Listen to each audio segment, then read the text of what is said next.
So here's a thing I find quietly funny about the comic we're going to spend the next few hours with. It's a Doctor Doom book, 10 issues, and the hero of the Fantastic Four turns up in maybe 4 scenes across the whole thing. Reed Richards barely appears, and he's still, by an enormous margin, the most destructive force in Victor Von Doom's life. The man doesn't have to be in the room, he just has to exist somewhere, being slightly better at something. That's the run written by Christopher Cantwell, who you might know from Halt and Catchfire, with art by Salvador Larroca. It came out across 2019 and 2020. It got an Eisner nomination for Best New Series, and it ends with Doom doing something so appalling and so completely in character that people are still arguing about it. We're going to go through all of it. The whole story, start to finish, plus a lot of side detail about Latveria, about Kang, about Mephisto, about a few characters most people have genuinely never heard of. Nothing urgent, nothing dramatic. Just me talking through a comic I like at an unreasonable hour. If you fancy sticking around for more of these, there's a subscribe button somewhere. Otherwise, settle in. Right, before any of the plot, a bit of grounding, because I know some of you are here off the back of a film trailer, and the only thing you know about this man is the mask and the green cloak. Victor Von Doom is Romani. That matters more than people give it credit for. He was born in Latveria, a small invented country, somewhere in the general neighbourhood of the Balkans and Central Europe, and he grew up in a travelling camp under a government that had absolutely no interest in whether he lived or died. His mother was Cynthia Von Doom, a sorceress, and she made a deal with a demon that went the way those deals always go.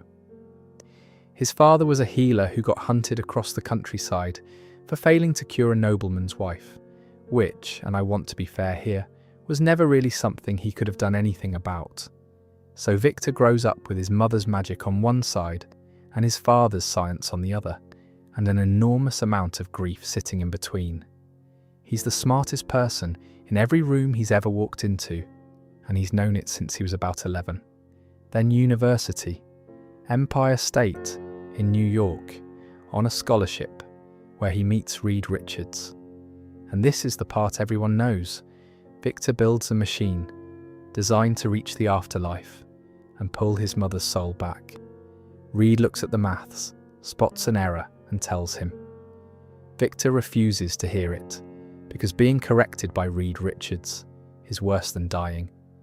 The machine explodes, his face is scarred, he's expelled, and he goes wandering until he ends up at a monastery in Tibet, where he has the armour forged and puts the faceplate on while it's still hot. Now here's the detail I've always found the most telling. The scar was never actually that bad.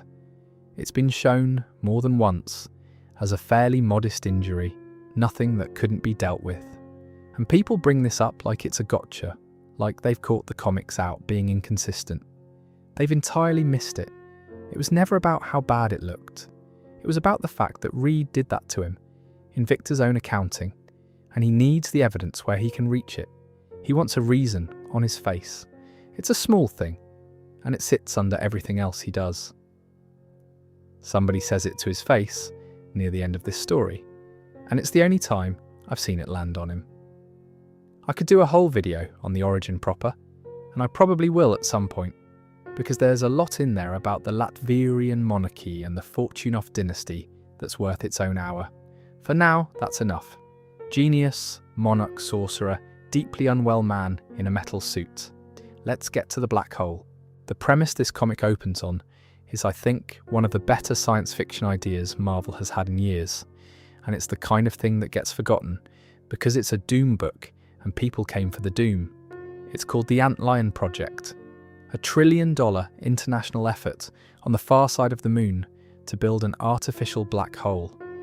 Not a natural one, a controlled one, a minor, deliberate, engineered singularity held in place by a facility built specifically to hold it. And the reason is rubbish, genuinely. That's what it's for. The idea is that the world in Marvel is moving toward denser and stranger energy sources, and the question nobody's ever properly answered is what you do with the leftovers. Right now, in the real world and in theirs, the answer is basically storage. We seal the worst of it in containers, we put the containers somewhere geologically boring, and we write a very long note for whoever is around in a few thousand years. It works. It's also, for a species that has walked on another world, a slightly embarrassing thing to have to admit out loud. So the antlion is an attempt at something more fitting. You don't bury it, you feed it to a singularity, where it comes apart at the atomic level and stops being anything at all. And yes, technically, in principle, you could fill it up.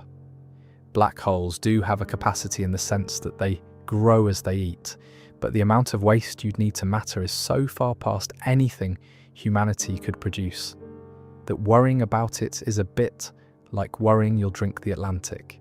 I love that as a piece of world building. It's a solution with a flaw so distant, it's basically decorative.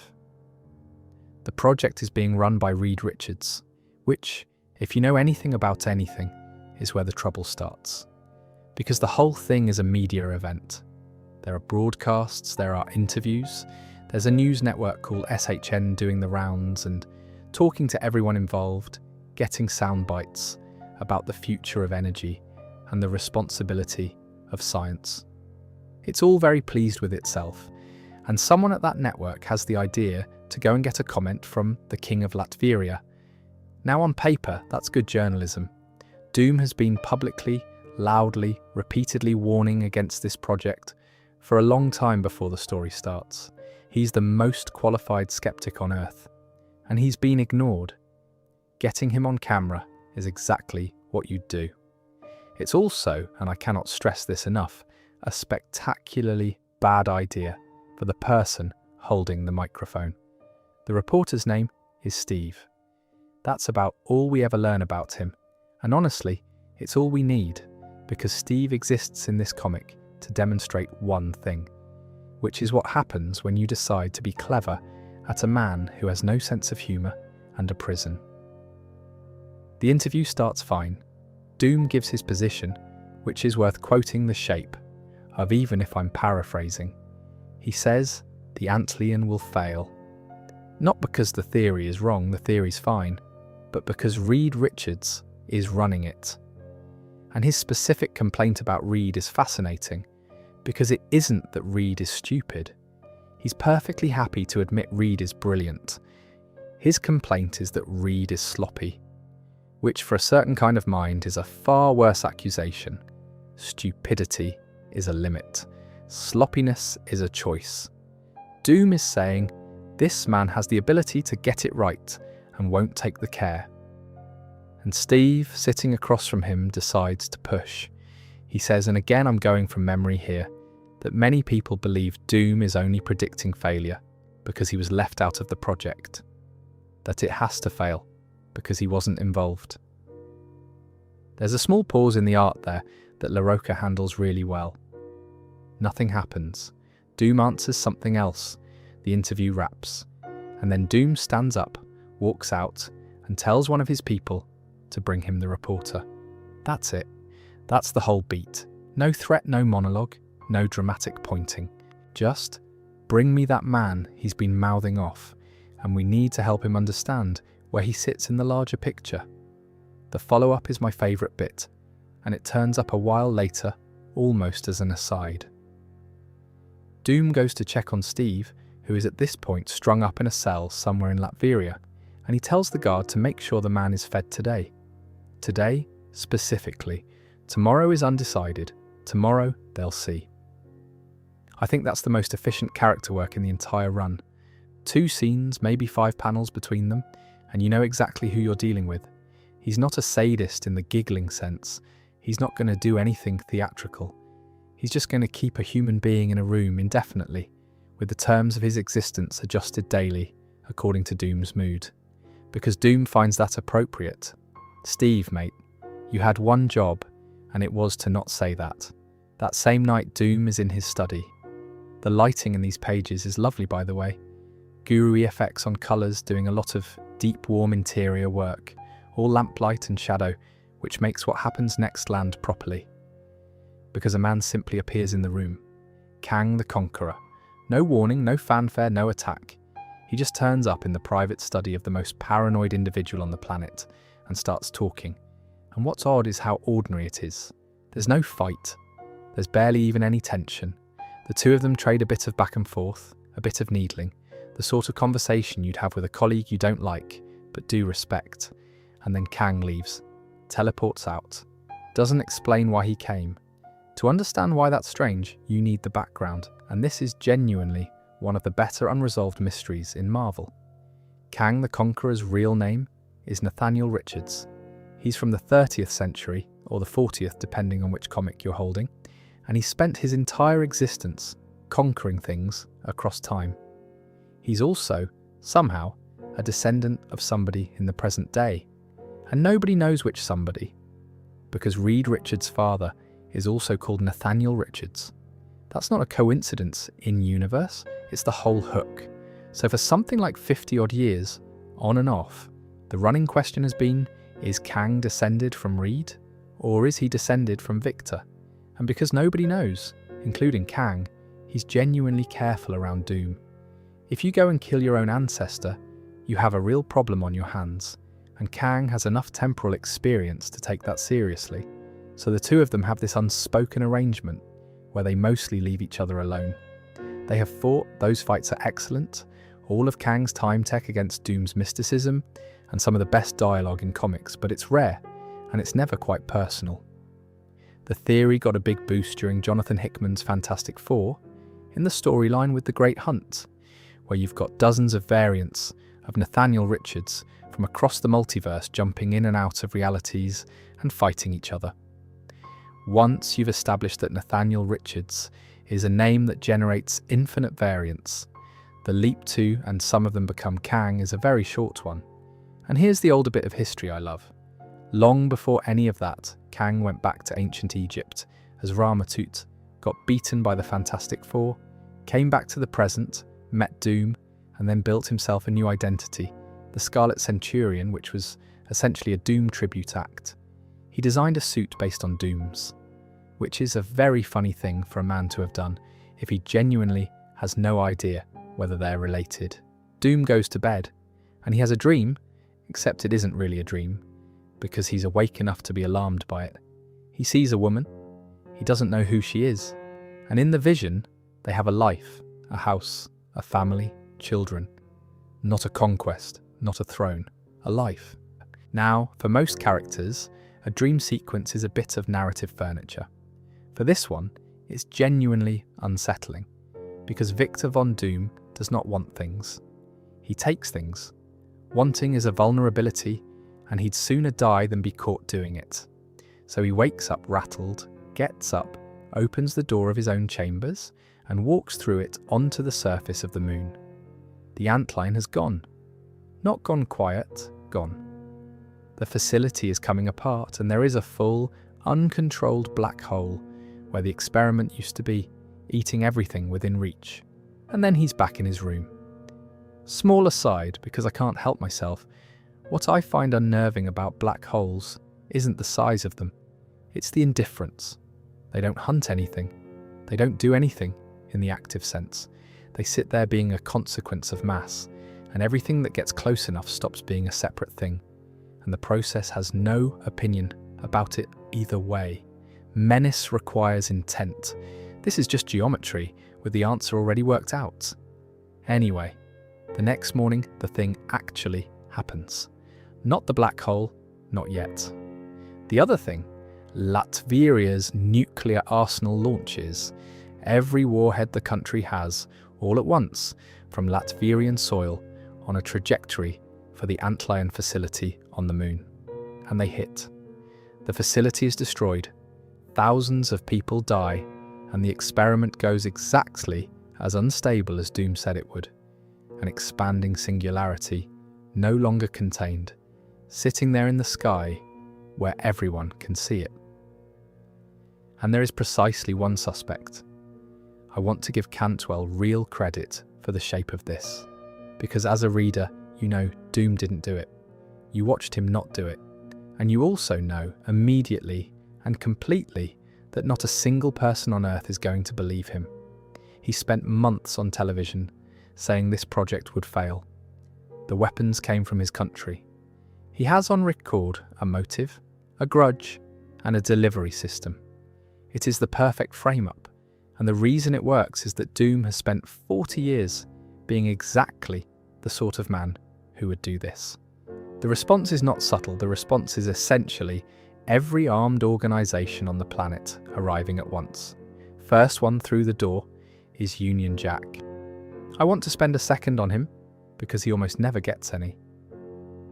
Union Jack, Joe Chapman in this era, is Britain's costumed heavy, no powers to speak of, a Sten gun and a leather jacket, and an enormous amount of nerve. He's been around in one form or another since the 40s, and he's just quietly good. He never headlines anything, he never gets the big arc. He shows up, he does a competent job, he leaves. Every time I see him in a book, I'm pleased about it, and then I don't think about him again. For 4 years. Sorry, Joe. Doom handles him briefly. What he doesn't handle is Agent Zero, who shoots him. Agent Zero is Christoph Nord, who most people know better by his older name, Maverick. He was one of the original intake of Weapon X, alongside Wolverine. Now, he didn't get the adamantium, he didn't get the whole treatment, so he's not sitting at that tier, but as a pure operator, as an assassin and a mercenary, he's about as good as the Marvel Universe produces. There's a line from him in here about how Interpol's price on Victor Von Doom has just gone through the roof, which is a lovely way of communicating the scale of what's happening. Everyone is coming. Not some people, everyone. And this is where Doom does the thing I did not expect. He surrenders. He gets the upper hand initially. He's holding his own, and he stops and he issues an order to his staff. Surrender immediately. Do not fight. Do not defend the country. Stand down. His reasoning is entirely about optics, and it's completely correct. If Latveria digs in and makes NATO come and take him, that's a confession. That reads as, "Yes, we did it, and you'll never take me alive," which is very cinematic, and also the end of any argument he might make later. So instead he goes quietly and lets the accusation stand on its own thin evidence. That is a remarkably disciplined decision for a man whose entire personality is refusing to be told what to do. Custody goes to Silver Sable and Amy Chen with the Wild Pack, and they've brought insurance. Dr. Stephen Strange is on the transport, because if you're moving one of the most capable sorcerers on Earth, you'd quite like a better one sitting across from him. Let's leave the plot alone for a minute and talk about Silver Sable, because she matters later, and I'd rather explain her while nothing's happening. Silver Sable, Silvia Sablinova, is from Simcaria, small European nation right next door to Latveria. And if you want to know how small nations survive next to Latveria, the answer is Salpal. She runs the Wild Pack, which started out as a Nazi hunting outfit under her father and has since become something much stranger and more useful. The Wild Pack is 2 businesses in one. Half of it is straightforward mercenary work, retrieval, extraction, picking up people that governments and corporations want picked up and can't be seen picking up themselves. The other half is information. And that second half is the important one, because it means Sable sits in the middle of a web that touches basically every intelligence service, corporate security arm, and criminal organisation worth naming.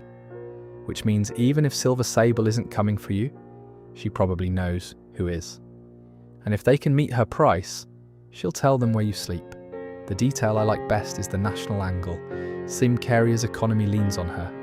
She isn't a freelancer who happens to be Simcarian. The Wild Pack is effectively a state industry, and the money she brings home props the country up.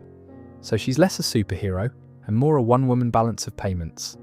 It's a genuinely unusual character concept, and I don't think Marvel's ever fully mined it. There's also the small awkwardness of her being on this job at all, which the comic is quietly aware of. Simcaria and Latveria are neighbours, and neighbours in that part of the invented map do not get on.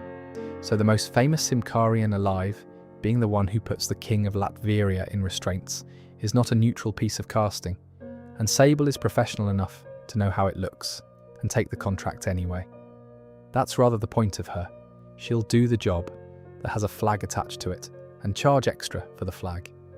Amy Chen goes with her, incidentally, who's the closest thing Sable has to a right hand, a martial artist and long-serving wild pack operator who's been in that book since the early 90s and who mostly exists to be competent while everyone around her is being dramatic. I've always liked her. She never gets a plotline, and she never seems to want one. Keep Simcaria in the back of your mind. It's going to matter a great deal, and it's going to matter in a way that ends very badly for everybody who lives there. Since Strange is on the ship, let's talk about the book that explains why he'd bother. It's called Triumph and Torment. Roger Stern wrote it, Mike Mignola drew it, 1989, and it's one of the finest things Marvel has ever published, with either of these characters in it. The setup is that there's a contest held every so often among the world's sorcerers, and Doom enters it, and Strange wins it, which is how Strange becomes Sorcerer Supreme in that telling. The prize for coming second is that the winner has to grant the runner-up a single request. And Doom's request is this: help me get my mother out of hell. So the two of them go, together, into Mephisto's realm, side by side, to find Cynthia von Doom's soul and get it out. And they do it.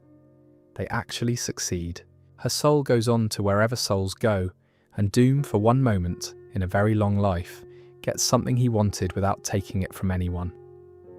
What makes it great isn't the plot, it's the two of them. Strange spends the whole book knowing exactly what Doom is and helping him anyway.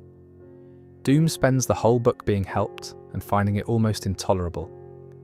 There's a mutual professional courtesy between them that has survived decades of them being nominal enemies, and it's one of the genuinely warm relationships in a universe that doesn't do many.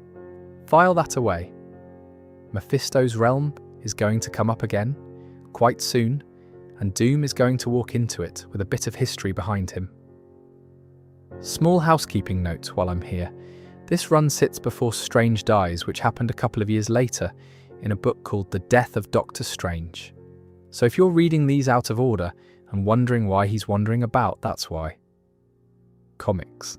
So he's on a transport ship in restraints with a sorcerer and two mercenary outfits watching him, heading for a cell, and he's fine with it. That's the part that took me a second read to properly appreciate. The visions are the reason. He's been seeing them for a while now. The woman, the family, and something larger underneath it. Because what the visions keep implying is not just that Victor Von Doom is happy somewhere. It's that Victor Von Doom does something at some point that ushers in a genuine golden age, a world without war, a planet that works, an actual utopia of the kind that no one in the Marvel universe has ever managed for longer than about 6 issues. He wants to know how. He's curious, and curiosity in this man is a stronger force than pride, which is saying something extraordinary. And then Kang turns up again, inside the ship.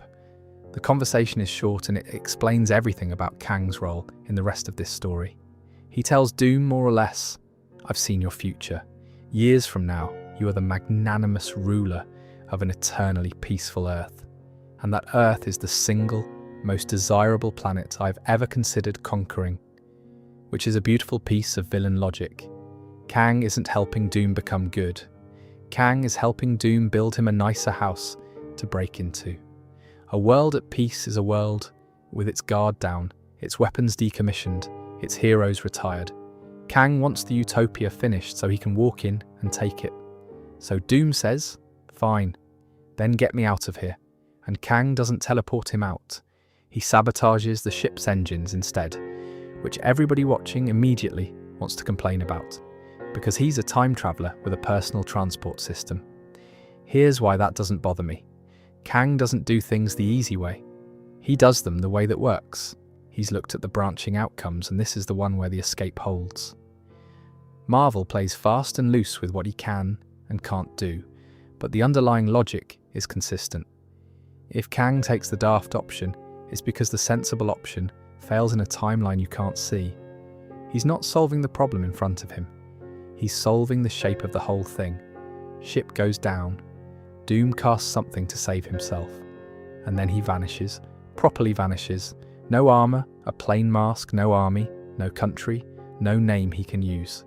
Picture this one. A man in a cheap hood and a plain mask, standing in Times Square at night with the advertising boards going over his head. And on every single screen there's a woman's face, looking directly at him, talking, and nobody else can see her.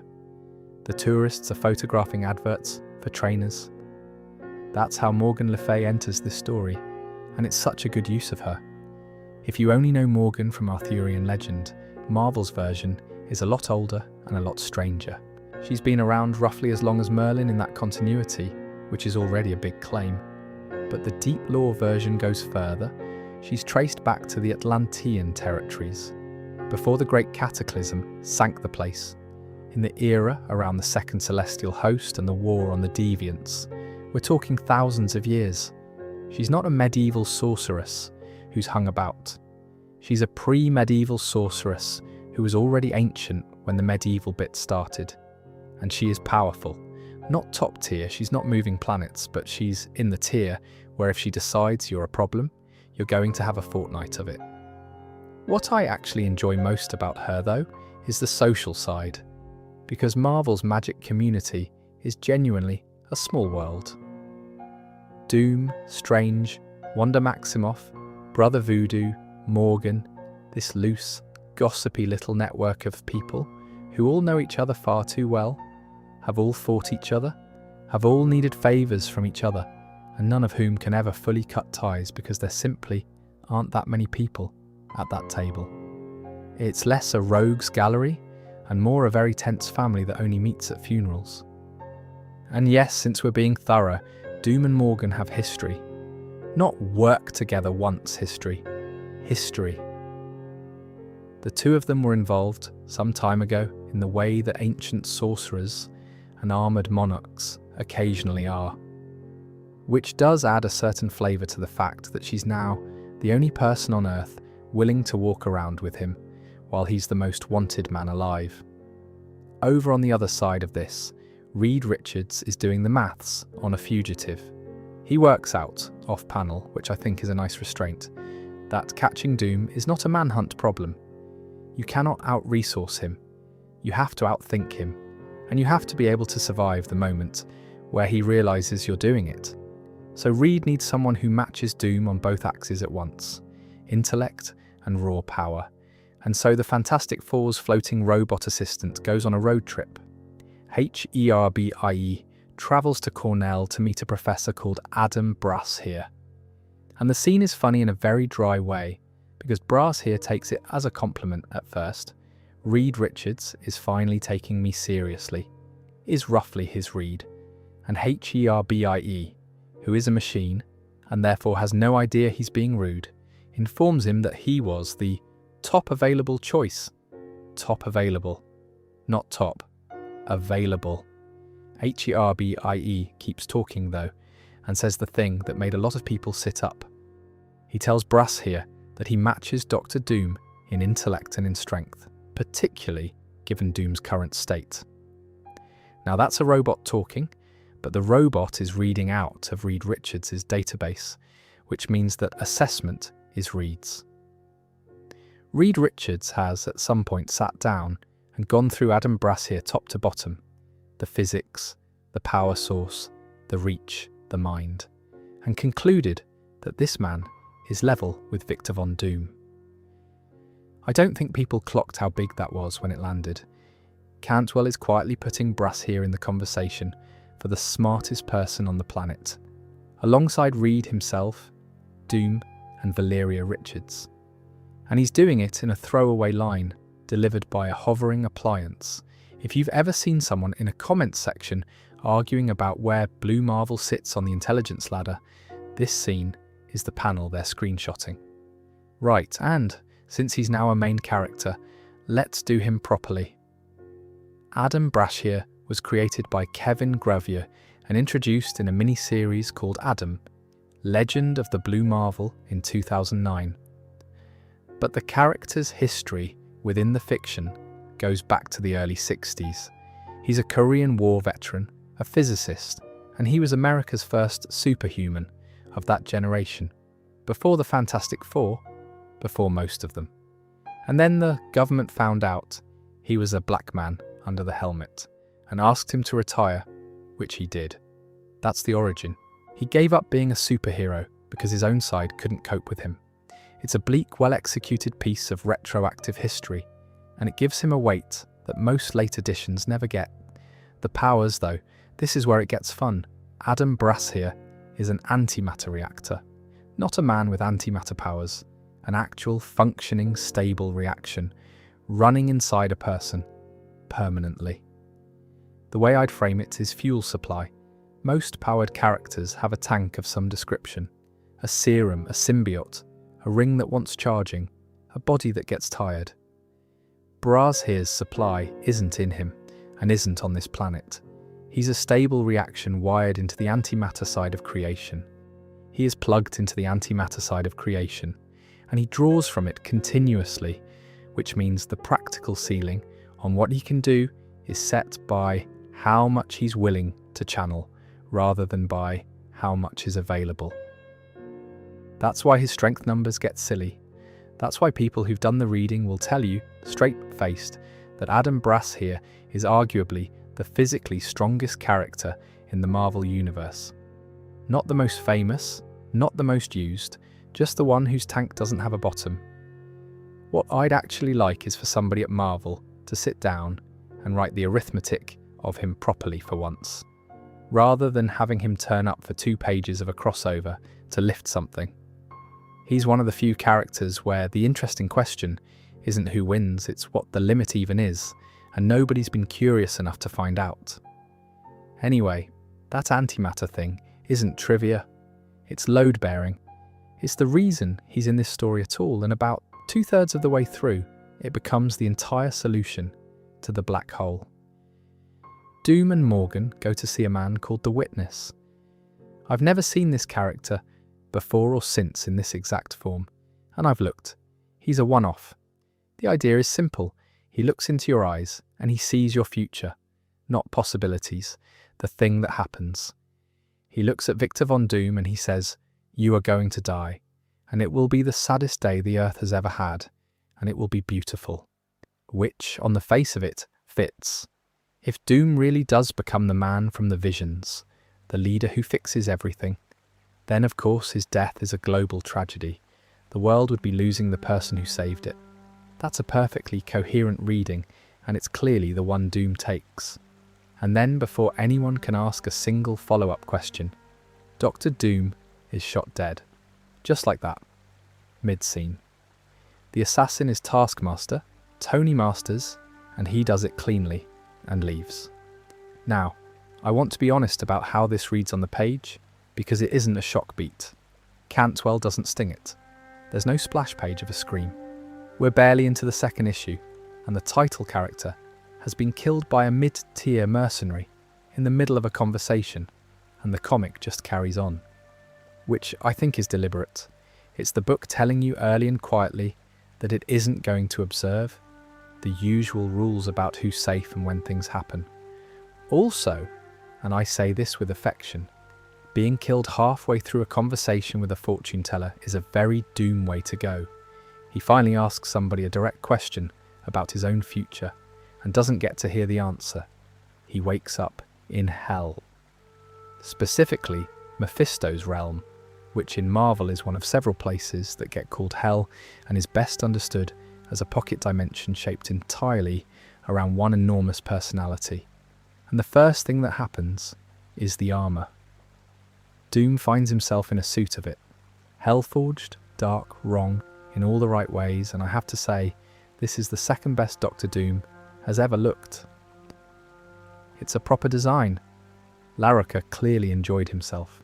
The best is still the version from Secret Wars, where he'd taken over creation and dressed accordingly, the familiar shape done entirely in white, which shouldn't work and absolutely does. Green and grey reads as a man with a grievance, White reads as a man who has stopped having them because he won. That's a lot of information to carry in a colour swap. Anyway, he's got the armour and he walks straight into Mephisto.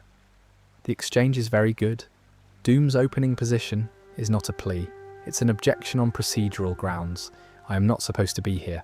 And Mephisto's answer is the flattest possible reply. That's what they all say.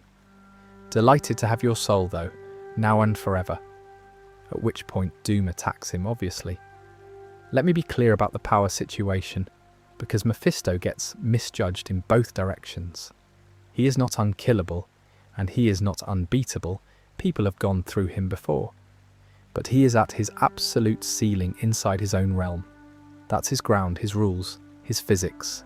And Doom, powerful as he is with the mysticism and the will and 40 years of practice, is not beating Mephisto in Mephisto's own house. That's simply not a winnable fight. So it turns into something else. It turns into Mephisto playing. And what he decides to play with is the one thing in Victor Von Doom that still has a soft edge. Right, first things first, because this trips people up constantly, and it's an ugly thing to get wrong. This is not Valeria Richards. Valeria Richards is Reed and Sue's daughter. She's a child, and Doom is her godfather. That's a whole other relationship with its own complications, and it has nothing to do with what's about to happen. If you've come across a version of this story where somebody's got that muddled, discard it. The Valeria in Mephisto's realm is a completely different character, and a much older one. She first appears in Marvel Superheroes number 20, back in 1969, which makes her one of the oldest pieces of Doom's personal history in print. She was a girl from the same travelling camp Victor grew up in. They were children together, and then they were teenagers together, and they fell in love in the way you do at that age, when the whole world is about 400 metres wide. And then Victor started becoming Victor. The grief hardened into ambition. The ambition hardened into whatever he is now. And Valeria did the sensible thing and left. She didn't want that life. She wasn't interested in being beside a man who was turning into a project. So she ran. And he found her. And he told her he was done. That he'd leave all of it behind. The vengeance and the machinery and the throne, and all he wanted was her. She believed him. Mark Waid wrote what was really going on in Fantastic Four Volume 3 in 2003 in a story called Unthinkable. And it is, I think, one of the nastiest things ever revealed about this character. Doom hadn't given anything up. He was there to trade her. He sold her soul behind her back while she was telling him she loved him, to Mephisto in exchange for mystical armour and an upgrade to his power. That's the woman standing in front of him now, and Mephisto's offer is beautiful in its cruelty. He says, if you can convince the only woman who ever loved you, the one you betrayed, that you deserve to live, then live. So Doom tries, and he cannot do it because he's incapable of the thing being asked. He doesn't apologise, he explains. He tells her that he needed it, that he was going to make the world better, make it more interesting, that her soul and her eternal damnation were a price he was prepared to pay for what he was going to build. The needs of the many. He genuinely goes there. He is at no point sorry. He's only ever justified, and then she comes apart into something else, and whether that's really her or Mephisto wearing her face for the occasion, the comic pointedly doesn't say. What she tells him is the sentence that runs underneath the rest of the story. I've seen the future, you've seen. I've seen you save everything, and you will never reach it. That's your damnation, not fire, just the certainty that the good version is real, and it isn't yours. That's a hell built specifically for this man, and I think it's the smartest thing in the first half of the run. The fight that follows is a proper knockdown affair, and it goes precisely how you'd expect, right up until somebody else walks in. Mistress Death, and it stops immediately. She says he's going back, and that's the end of the discussion, because for all his reputation, Mephisto is not stupid. Death in Marvel isn't a psychopomp or a manager. She's the literal embodiment of the concept, the thing itself given a shape you can look at. She doesn't need to fight him. She would need to decide, and he would stop having ever been a going concern. Not even Mephisto, in his own house, at his own peak, is going anywhere near that. So Doom is released, and he asks her the obvious question, which is essentially, are you doing this because I'm meant to go back and become the man who saves the world? And her answer is no. She tells him he will be her greatest servant, that he will bring a scale of death and destruction the world has never seen, and that's why she's returning him. Which is a promise, and the comic does keep it exactly, though not in any way that reads as ominous at the time. It's just a line in a scene, and then it turns out she meant it literally. What I like about the exchange is how businesslike she is about him. There's no relish in it, no gloating, no sense that she's recruited anybody.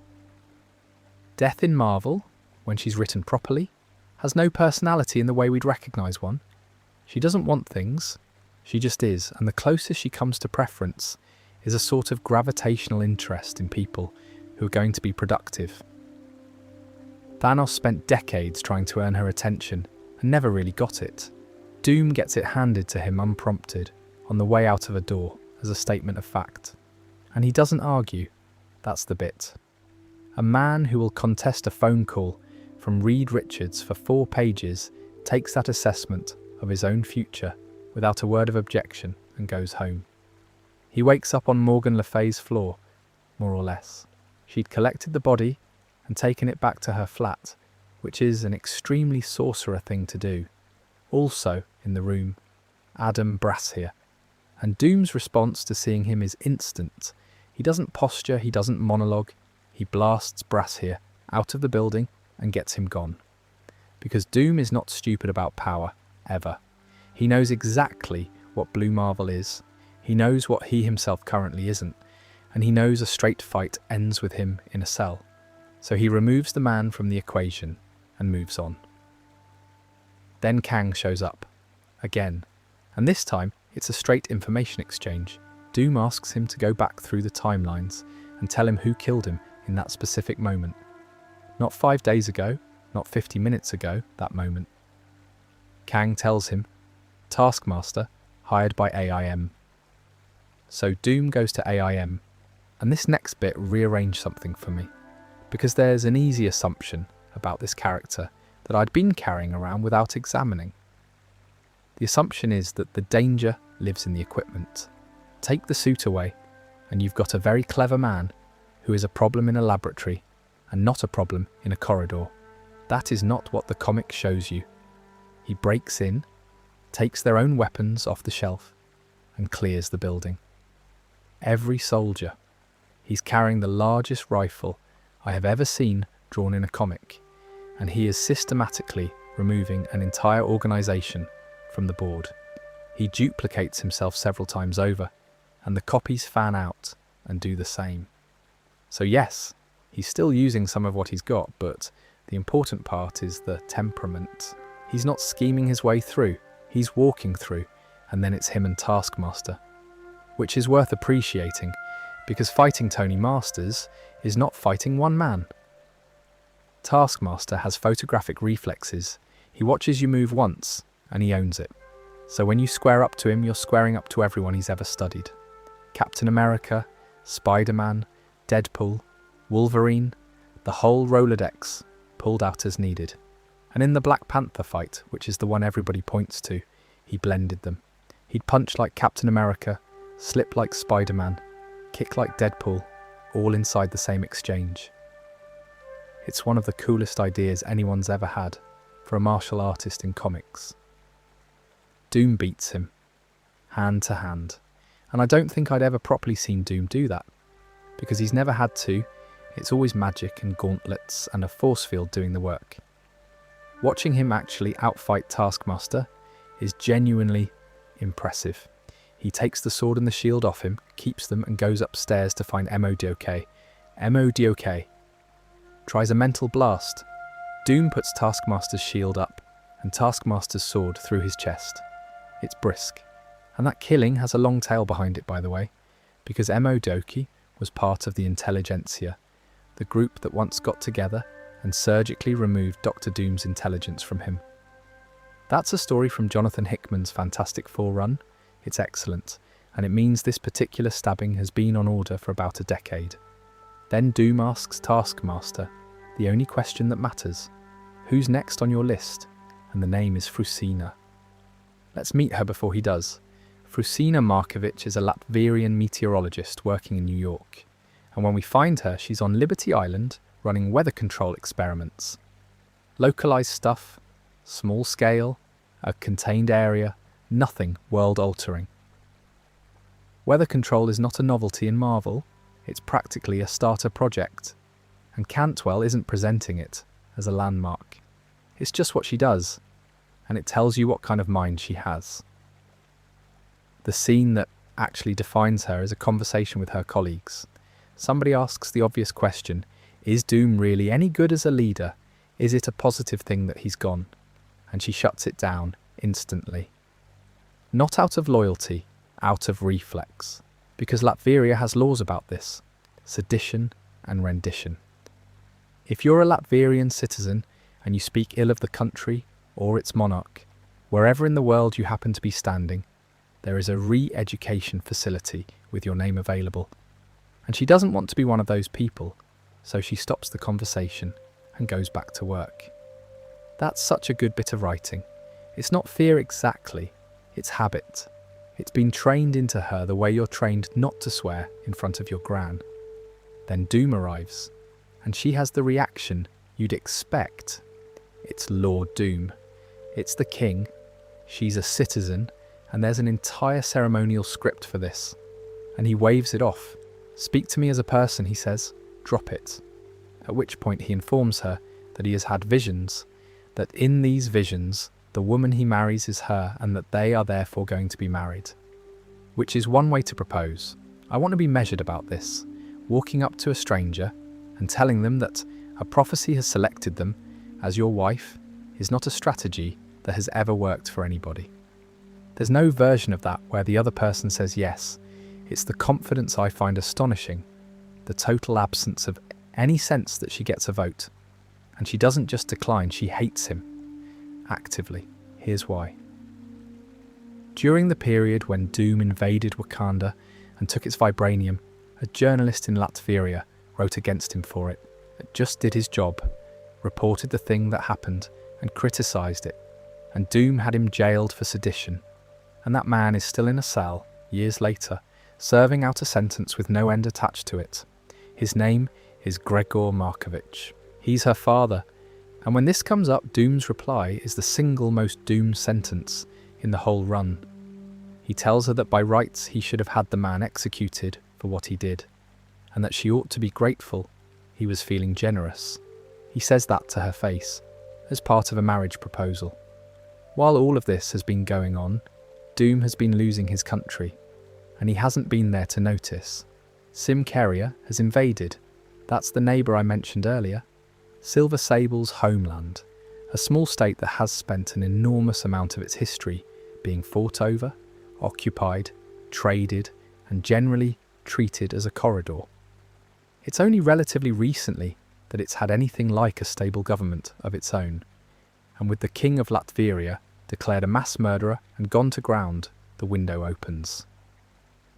Simcarian forces cross the border and take the country. Victorious Zora Vukovic, Doom's herald, the woman who runs Latveria, whenever he isn't in it, is pushed out. And installed on the throne is Dmitry Fortunov. Now the Fortunov name matters. The Fortunovs are the old Latverian royal line, the dynasty that ruled before Doom took the place, and Dmitry is the legitimate heir, by every measure, that a court would recognise. This isn't a random puppet. This is a restoration, at least on paper. And it has the quiet backing of the United States, the European Union, and the United Nations. None of whom are going to say so out loud, but all of whom would very much like the Doom problem solved by somebody else's army. Meanwhile, Silver Sable has worked something out, which is that she was used. She did a job, the job was clean, and the job turned out to be one move in somebody else's game. She doesn't care for that. So she and Victorious, who were fighting each other about 10 minutes ago, pool what they know and go looking for Doom. And since we're on Latveria, let me fill in the country a bit, because it's more interesting than generic dictatorship. The capital is Doomstadt. The castle sits above it. And the striking thing about Latveria under Doom, which comics have been consistent about for decades, is that it works. Crime is essentially nil. Nobody is hungry. There's no unemployment. The infrastructure is immaculate. It is, materially, one of the better places in the Marvel universe to be an ordinary person, right up until the moment you have an opinion. There's a whole devoted popular movement called Doom's Children, which is exactly what it sounds like. And it isn't AstroTurf. People genuinely believe. There's also Christoph Bernard, who I love as a piece of continuity. He's Doom's adopted son and heir, and also, functionally, a backup drive. Doom has at various points imprinted his own mind onto Christoph, so that if something happens to him, if he's damaged or diminished or has his intelligence surgically removed by a committee, there's a copy to restore from. Restoring your own brain from a teenager, that's the household. And then there's my favourite Doom scene from anyone's run, which is Hickman's, from Avengers and New Avengers, during the incursions when the multiverse was coming apart. Namor has thrown in with Thanos, discovered that Thanos is exactly what everyone said he was, abandoned the whole arrangement, and turned up on Doom's doorstep asking for help. And Doom's answer is one of the great speeches. He says essentially, "You were a king once, so you understand. Do you imagine the people of Latveria couldn't kill me if they decided to? Of course they could. But I feed them. I protect them. I keep the world's horrors off their doorstep. So before they sleep, whatever god they pray to, they thank me first." And then he turns Namor down flat. Not on strategy, on principle. Because Namor went to Richards first, and then to Thanos, and Doom is nobody's third choice. That's the country Simcaria has just walked into. Everyone converges at once, which is the closest this book gets to a set piece. Doom is with Frusina, then Brass here arrives with Herbaye, then Silver Sable, and Victorious arrive from the other direction. And the fight that breaks out is Doom against Blue Marvel, properly, for the first time. And I want to be careful how I describe it, because it's easy to sell this as a slugfest, and that's not what's on the page. Doom isn't winning. He isn't losing either exactly. He's holding. Every panel is him managing the situation, deflecting, redirecting, buying seconds, which is the correct read because at this point in the story, he's stripped down, and Adam Brass here is not. It's a genuinely unusual thing to see. Blue Marvel is simply the more powerful man in that moment, and the art doesn't pretend otherwise. And then Kang turns up. He does this a lot, and the timing is usually appalling for everyone, including him. This once, though, it's immaculate, because he's brought things. He hands Doom an enormous weapon, and the reasoning is the same as ever. You have to live, because I need the world you're going to build. Herbie gets destroyed in the middle of this. Kang does it, and Adam Brass here kills him for it. Just kills him. Incinerates Kang the Conqueror on the spot in front of everyone. Which is a fairly startling thing to watch happen to a character of that stature, and also a demonstration of the point I was making a moment ago about where Brass here sits. But the weapon wasn't the only thing Kang brought. He also handed over a suit of armour from his own era, and that changes everything, because it restores Victor Von Doom to full strength. He's got his own technology, his mysticism, and now 30th century engineering layered on top. So Brass here does the sensible thing and asks for a truce, sets the grievances aside, points out that the black hole is going critical, and that between them they could actually deal with it. And Doom says no. His answer is that Reed Richards wanted to run the show, so let Reed run the show. Let the world watch it fail. And if it all goes wrong, and a singularity opens up over their heads, then fine, Doom will fix it. Doom will fix it afterwards, in front of everyone, because he is better than Richards is, and he wants that established as a matter of public record. He is prepared to let the planet get closer to destruction than it needs to, on a schedule, for the sake of a comparison. There's no way to be fair about that. It's monstrous. It's also completely consistent, and the comic doesn't editorialize about it at all, which I respect.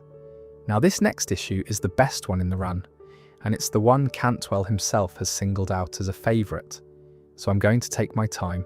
It's called Road to Latveria, and the title is a direct homage, those old Bob Hope and Bing Crosby road pictures.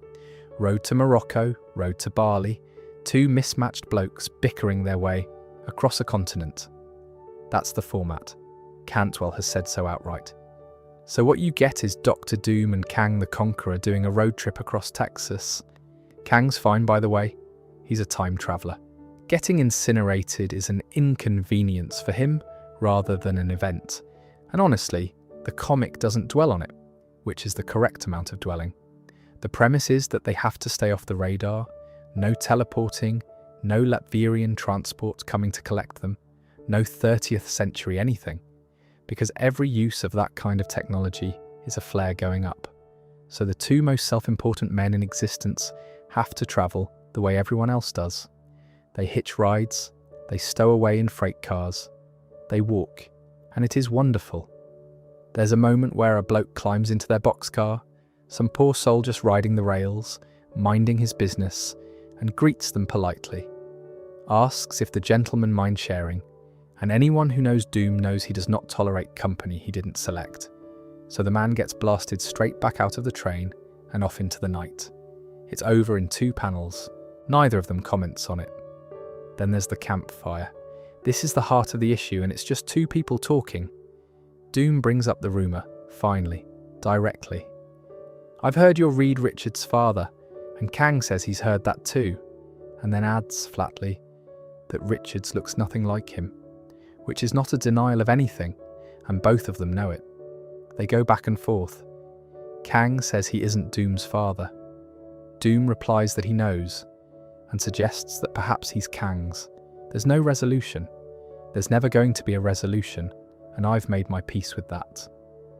Marvel is never going to answer this question, and they shouldn't, because the ambiguity is worth more than any answer would be. There's a lovely bit of texture around Kang's memory too, because he's been jumping in and out of history for so long that enormous amounts of what he's done have simply fallen out of his head. It's not a mystery, it's just volume.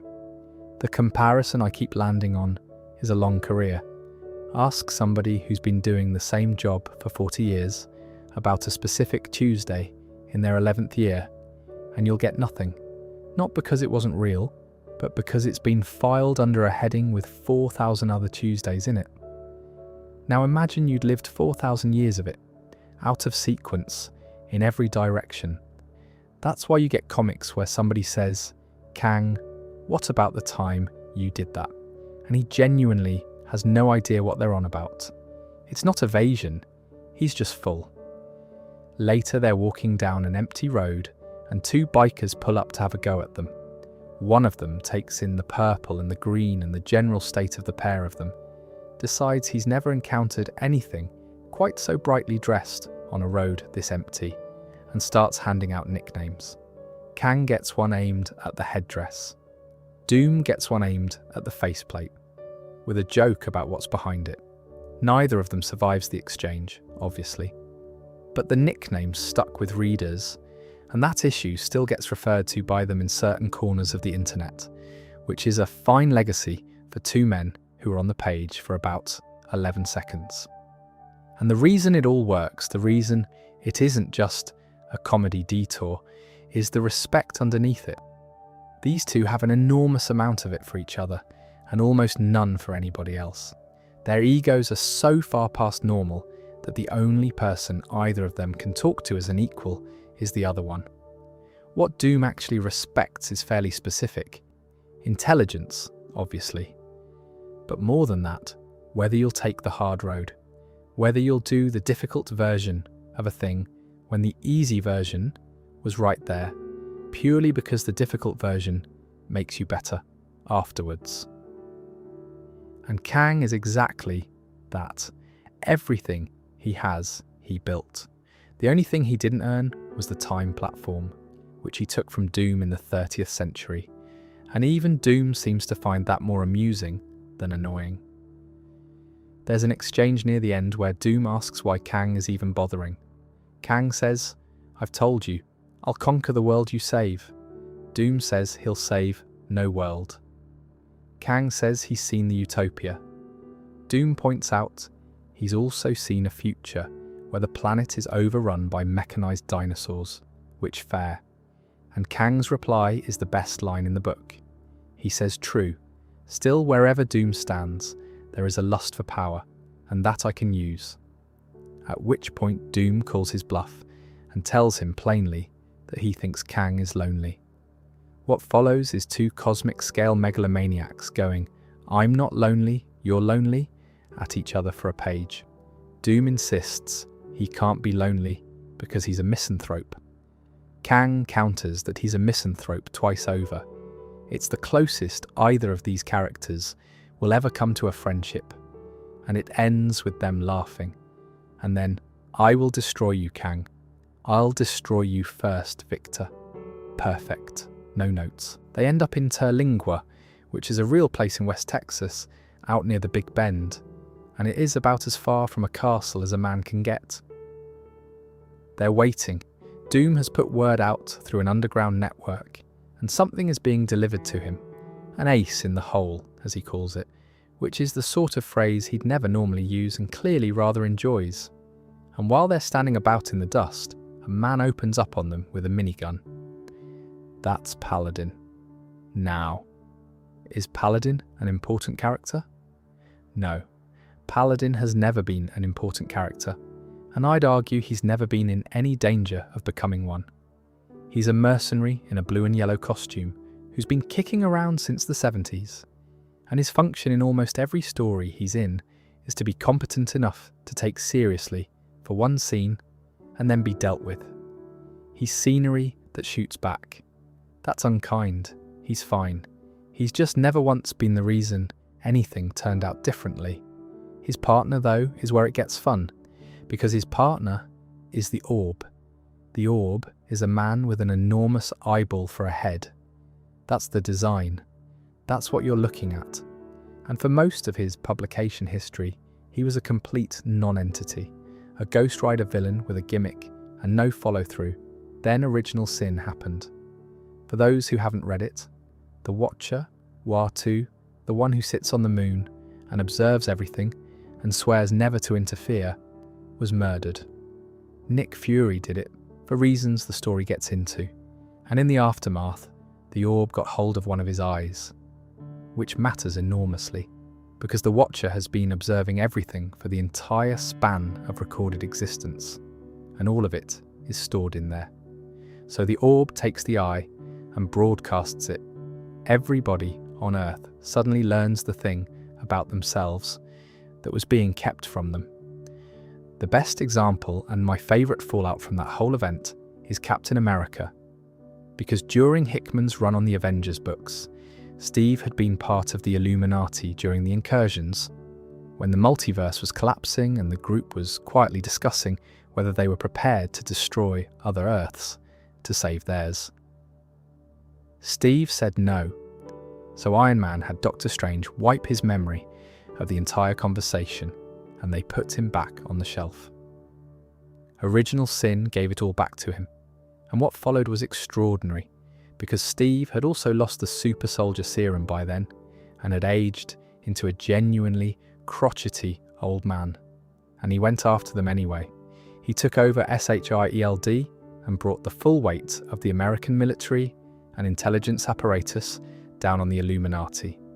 For a stretch there, Captain America was essentially a warlord with a grudge and a filing cabinet, and it was one of the most enjoyable things Marvel has published this century.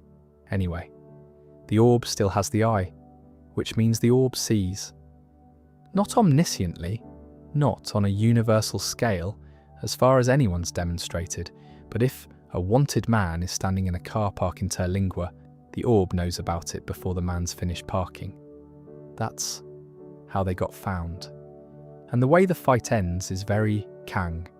He pulls out an old piece of his kit called the Ultra Diode, which doesn't damage you, it drains your will. It takes whatever it is that makes a person get up in the morning and switches it off, and you're reduced to the most pathetic available version of yourself. Both of them just fold, curled up on the ground, weeping about how nothing they've ever done has meant anything, and there's no point to any of it. Grim. Very effective. Slightly funnier than it should be. And then the delivery arrives. A plane comes down, and Doom's ace in the hole is handed over, and it's the ultimate nullifier. I have to say, I'm amazed at how casually Cantwell drops this in. It's presented almost as a prop, because the ultimate nullifier is not a strong weapon, it is the weapon. I'd argue it's beyond an infinity gauntlet, and I don't say that lightly. Here's what it is. Galactus built it.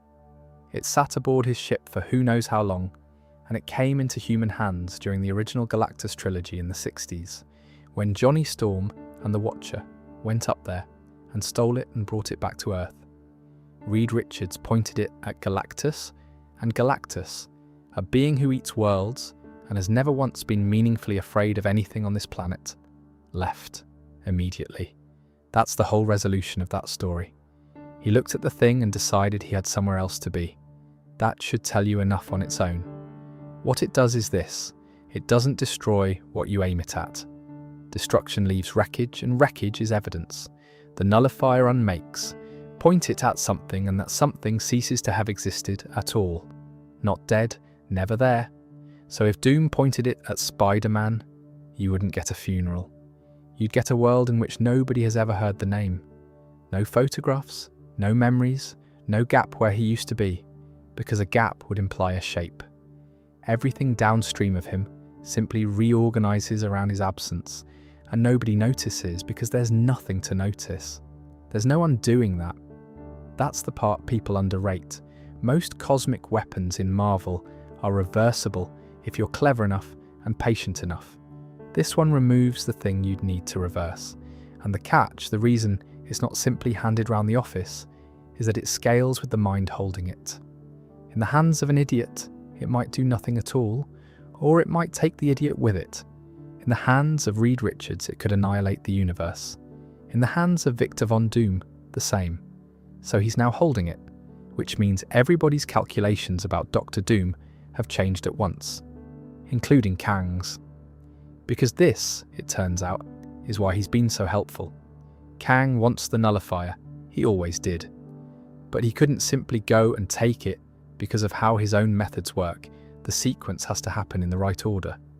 Doom had to acquire it first, so Kang has spent 6 issues being an excellent travelling companion in order to be standing next to a man at the exact moment that man became worth robbing. He turns, he tries the Ultra Diode. It doesn't work, not on Doom, and Doom's response is to put a blade through Kang the Conqueror's neck. No speech, no gloating. Blood everywhere, Kang left on the ground, and Doom takes the nullifier and rides off. On a horse, he rides off on a horse, which after everything else in that issue feels entirely reasonable. He crosses into Mexico, and the next thing he does is get to a payphone. I want to sit with that image for a second, because I find it very funny. The most arrogant man who's ever lived, feeding coins into a public telephone, bolted to a wall somewhere, to make the most important call of the story. He rings Reed Richards, and the reason he can is that during all those hours on the road, he and Kang had been chewing over the actual physics of the problem. What do you do about a growing singularity? Somebody had floated antimatter, and that gets ruled out fairly quickly, because antimatter still has mass. Mass plus mass is more mass. You'd be firing dinner at it. But somewhere in working through that, Doom arrives at the answer, and the call is beautiful in how brusque it is. He tells Reed that the solution to his black hole is simple, and that his guess is that it's standing right next to him. Brass here. The blue marvel, send him into the antlion. Reed objects on exactly the grounds you'd expect. An antimatter collision just adds mass. And Doom's reply is more or less, listen, you idiot. Send him past the event horizon. He can generate an enormous quantity of negative energy in there and dissipate it from the inside. And he adds dryly that the man survived a nuclear detonation, so there's a reasonable chance the singularity won't finish him either. Then he hangs up. The logic tracks with what we said about how Brashear works. He isn't limited by what's around him.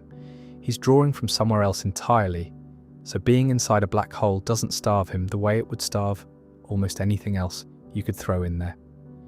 I'll be honest, I'm not a physicist, and I'm not going to pretend the math survives contact with anyone who is. Nothing escapes a black hole. That's more or less the defining feature. This is a comic. What I like about it isn't the science. It's that the solution to the crisis is Dr. Doom on a payphone in a car park, telling his enemy the answer and calling him an idiot while he does it. Meanwhile, Latveria, victorious and what's left of the loyalists, are out in the country, surviving, when Dr. Doom comes back, riding a bear. I need everyone to understand that I'm not being colourful. He arrives on the back of a bear in full armour and announces that he has returned. And the reaction on the page, which was also my reaction, is essentially, right. Yes, that'll do. There is no follow-up question available to anybody in that field. The bear has closed the discussion. And then it gets better because it's his bear. He's had it for ages. Its name is Novak. And when he introduces it, he specifically corrects the framing. This is not a pet. This is his comrade Novak. And would somebody please make sure Novak is fed? And I think that's the most revealing line he's given in the whole run, because of what it costs him to say. Not soft in any moral sense. The man will flatten a country before lunch and write about it fondly. But he forms attachments, and he can't help it. He gives things names. He worries about whether they've eaten. Somewhere under the doctrine there's a person who got very little of that as a child and has been quietly issuing it to animals ever since. Then business. He gathers his inner council, Boris, Petra, the rest of the old guard, and he tells them plainly that the coup originated inside Latveria as much as outside it. Simcaria pushed, but somebody here opened the door. And he says something interesting, that he ruled with trust, that he trusted his people not to overthrow him, which is true in the specific way he means it. He's always known they could, he said as much before, and he built the arrangement on that understanding. So the fact that some of them did isn't a shock to the system, it's a breach of terms, so he makes each of them prove it, one at a time. Swear it to my face. And when he gets to Vasily Makeyev, he asks a question he already has the answer to. He asks Vasily how he thinks this happened, and Vasily gives the sensible answer. Traitors, security failures, subversion, the usual. And Doom says, allow me to read you something. It's a letter, written by Vasily to a Simkarian woman. There's nothing left to say at that point, and Vasily knows it. Rule of thumb in that room. If Dr. Doom is asking you a question, assume it's rhetorical. Doom gives him a 2-minute head start, and the man runs, properly runs, because he knows exactly what kind of person he's dealing with. Doom walks outside. At 1 minute 59, nothing. At 2 minutes, he fires once. Then he tells them to feed Vasily to the bear. 2 minutes exactly. Not 1:58. He gave the man the full amount he promised him, and then killed him on the second. That's the entire operating system, right there. Then he goes to the castle. Dmitry Fortunov is in it. And what follows is one of the coldest scenes Cantwell wrote, delivered in the gentlest possible voice. Doom compliments him, tells him ruler of Latveria is an impressive title, and that he should carry it with dignity. Stand up straight. Hold your head high, because a man who reigns looks down on those who don't. But something's missing, he says. A true leader must have this, and he takes off the helmet, and makes Dmitry Fortunov cut his own face open, so that he'll look the part. Then he tells him that the ruler of Latveria must also be a god. Can you fly, Dmitri, the way a god flies? And he puts him over the banister. Alas, a mere mortal. Quite the pity. And then immediately after, standing there having just done all that, Doom gets one of the visions. And this one is different. It's his children from that other life, and they've cut their own faces up to look like their father. It puts him on the floor.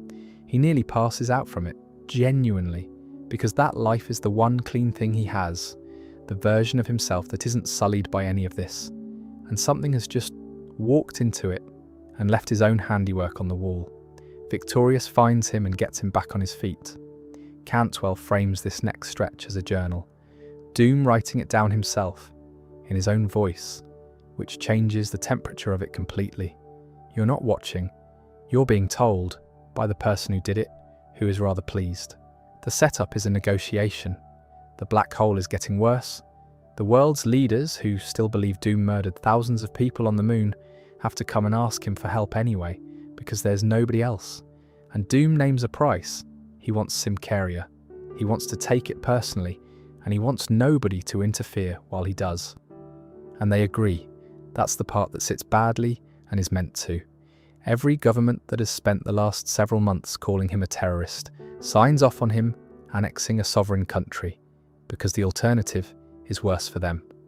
He's also, at this point, back on the throne, and he's made a public statement about it that people found reassuring for about a day.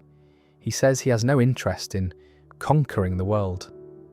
No grand aspirations, no global campaign. He is going to put down the rebellion, find everyone who had a hand in it, and take Symkaria. That's all.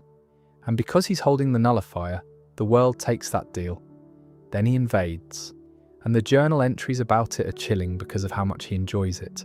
He records that the campaign was finished quickly, and the vocabulary he reaches for is the giveaway. Everyone who worked against him is described as filth to be scrubbed off a surface, and he's clearly enjoying the phrasing. He notes, in the tone of a man mentioning a hobby, that he got his old blaster buggy out of storage. It's a genuine piece of his kit from decades back.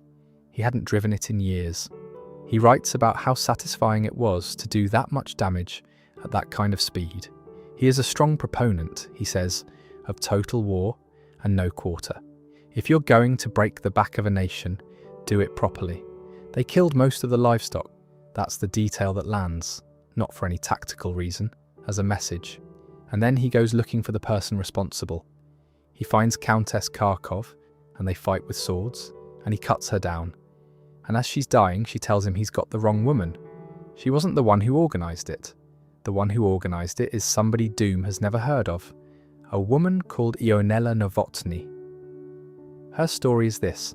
She was born Symkarian, moved to Latveria young, and she infiltrated Doom's children early, the loyalist movement that wanted him back on the throne.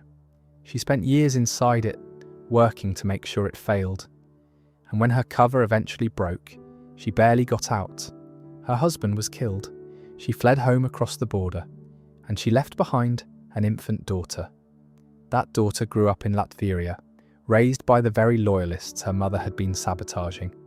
She grew up to be the woman who personally walked into Castle Doom on a rumour that Victor had returned, and talked him into taking his country back when he'd more or less given up on it. She's the woman he later imbued with the power cosmic and named his herald, Zora Vukovic, victorious. She didn't know. She had no idea where she came from, and the woman who nearly ended Dr. Doom's reign is her mother. So Doom orders her to kill her, and he does it, as far as I can tell, expecting nothing at all. He assumes Zora will see a Symkarian saboteur and put her down and think no more about it, and that having done it she'll be scoured clean of any lingering doubt. That's the logic. It's a loyalty test administered with a stranger's life. She obeys, she kills her mother. And what Doom did not account for, because he never does, is what it costs her. She comes out of it hollow. There's a line where she describes it herself, that he needed assurance of her loyalty, and so ordered her to execute a woman she had never known, but from whom she came. She starts questioning the name he gave her, and here's the bit that most summaries of this story get wrong. and it's the most important beat in the back half. Victorious does not turn on him. She still serves, but under cover of darkness she takes a trip to Tar 2, Galactus's world ship, and she meets Nova, Richard Rider, and she hands back the ultimate nullifier. Quietly, she gives away the most dangerous object in existence, rather than let Doctor Doom stay within arm's reach of it. He gave it to her as a gesture of trust. He told her his mind wasn't as focused as it had been, and that she should hold it for him. It was, in his own strange way, the single warmest thing he does in the entire story, and she used it to disarm him. Afterwards, everyone connected to the coup. Collaborators inside Latveria, Simkarians, the whole list is executed by firing squad. No prisoners, no trials. Doom takes no notice of the thing he's lost. He doesn't even notice he's lost it. He's just annexed a country, and he's the only person in the story who thinks the week went well. Let's go somewhere quieter for a bit, because while all that was happening, Adam Brassier was falling into a singularity. He does what Doom told Reed to do, goes past the event horizon, starts channeling, prepares to spend as much of himself as it takes to collapse the thing from the inside and hopefully get back out before it finishes him. And what he finds isn't a singularity at all, it's a tunnel. The antlion didn't make a black hole. Or it did, and the black hole did something else on the way. It opened a wormhole. And on the other side of it there's another Earth. The designation for the completists is Earth 44131, and the first person Brassier meets there is Otto Octavius, which is a jolt because this is not the Otto anyone's expecting. This Otto is a decent man, thoughtful, helpful, an actual colleague, no arms, no grudge. And Otto explains what's been going on, and it reframes the whole story. The visions run both ways. There's a Victor von Doom on this side, and he's been having visions too of our world. Of the man in the armour, the throne, the executions, the annexations. He's been watching our Victor's life, the way our Victor has been watching his. Except he doesn't see a life he wants, he sees a nightmare.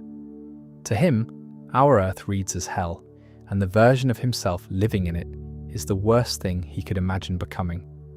That's such a good structural idea. The whole book has been treating those visions as a promise, and they were never a promise, they were a mirror. Two men looking through a hole, in reality, at each other, one of them seeing salvation, and one of them seeing damnation, and both of them being correct. Then the Brood turn up. I have no idea why. Genuinely. The Brood are the horrible insect parasite aliens from the X-Men books. They're excellent, and their appearance here makes no sense to me whatsoever. Braz here fights them off as he would, but it costs. Otto Octavius doesn't survive it, which is a strange, sad little beat. The one version of that man in all of creation who got it right, killed off in somebody else's crossover cameo. Back home, Doom sits down and does what he said he'd do. He works out the black hole problem properly, and the plan is sound, a laser array, fired into the singularity in pulses, designed to reduce it. I couldn't reconstruct the maths for you if you paid me, but the comic is clear on the important thing. It works. The plan is correct. Dr. Doom has solved it. And then Reed Richards rings him to wish him luck. That's it. That's the whole scene. Reed calls sincerely, with no agenda that the reader is ever shown, and says good luck. And Victor von Doom cannot accept it. Because if Reed is wishing him luck, Reed must think he needs luck. And if Reed thinks he needs luck, Reed must have seen something. There must be a flaw. Reed has spotted a problem in Doom's work, and is being gracious about it, which is worse than being told, because it means Reed pitied him. So he goes back and recalculates. He second-guesses an answer that was already right. He adjusts, and he fires, and the beam hits the moon and blows a piece of it apart, and everything goes wrong at once, and Dr. Doom disappears. Cantwell has said this is one of the 2 issues he's proudest of, and I understand why completely. All that politics, sorcery, assassination, invasion, and cosmic weaponry, and the actual catastrophe is caused by a phone call, and a man's inability to be wished well. He's also been very deliberate about leaving one thing open, which is whether Reed knew. Because you can read that scene two ways. Either Reed Richards genuinely, plainly, wished an old rival luck, or Reed Richards knows exactly what happens when he's kind to Victor, and used it. Neither reading is confirmed. Cantwell has said outright that he wanted people to wonder. I go back and forth. Most days I think Reed meant it, which is worse, obviously. It's much worse if he meant it. The final issue is called Bedford Falls, and once you know that, the whole run reorganises itself in your head. Because the first collection is called Pottersville, and those are the two names of the same town in It's a Wonderful Life. Bedford Falls is the place as it is, with George Bailey in it, and Pottersville is the same streets in the version where he was never born. Same geography. Two entirely different worlds, separated by one man's choices. That's the shape of the whole story, and Cantwell had it on the covers from the start. So Doom comes through the wormhole and lands on Earth 44131, and he meets himself. And the other man is not what he expected. No armour, no mask. The face is unscarred, properly healed, not hidden. He's not in a castle. He lives in a decent, ordinary house, the sort of place a well-off professor might have, with a wife and children in it. And the world outside likes him.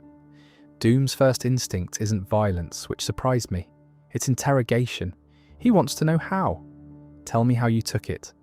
Tell me how you conquered the world. And the language gap opens up immediately, because Victor, I'll call the other one Victor, for clarity, doesn't have those words. He never says I conquered or I subjugated. It's always we, it's always us. He talks about the thing as a collaboration that he happened to be standing near. There's a line of his that people have quoted a lot since, and it's the cleanest summary of the difference. I don't rule the world. I merely help guide it. Adam Brass here is there too, having survived, and he's the one who explains the mirror properly, that the visions went both directions, and that this Victor has been looking at our Earth and seeing something he's frightened of, and so you get the two of them looking at each other with completely inverted reactions.